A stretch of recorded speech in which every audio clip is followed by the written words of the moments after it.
بسم اللہ الرحمن الرحیم۔ نبی رحمت خاتم النبیین رحمت للعالمین صلی اللہ علیہ وآلہ وسلم نے ارشاد فرمایا کہ رب تبارک و تعالیٰ نے حضرت سیدنا داؤد علی نبینا علیہ الصلاۃ والسلام کی طرف وحی فرمائی اور فرمایا کہ اے داؤد، گناہ گاروں کو خوشخبری سنا دو اور صدیقین کو ڈر سنا دو۔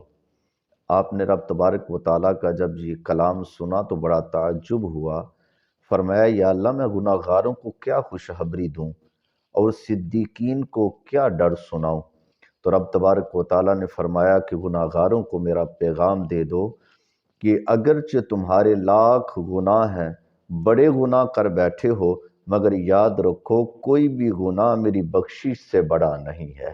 اس بات کی خوشخبری انہیں سنا دو کہ میری بخشش بڑی ہے، گناہ چھوٹے ہیں، میں بخش دوں گا۔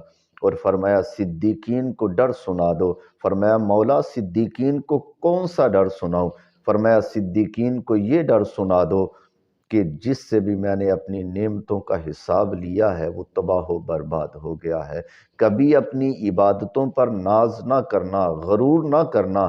اگر میں نے حساب لیا اور نعمتوں کے بارے میں پرسش کی تو تباہ و برباد ہو جاؤ گے۔ اپنی عبادتوں پر ناز کبھی نہ کرنا۔ اور فرمایا داؤد، انہیں بتا دو جو مجھ سے محبت کرنا چاہتا ہے وہ دنیا کو اپنے دل سے نکال دو۔ ایسا نہیں ہو سکتا کہ کسی کے دل میں دنیا بھی رہے اور میری محبت بھی رہے۔ دل میں ایک چیز ہی رہے گی، یا دنیا رہے گی یا میری محبت رہے گی۔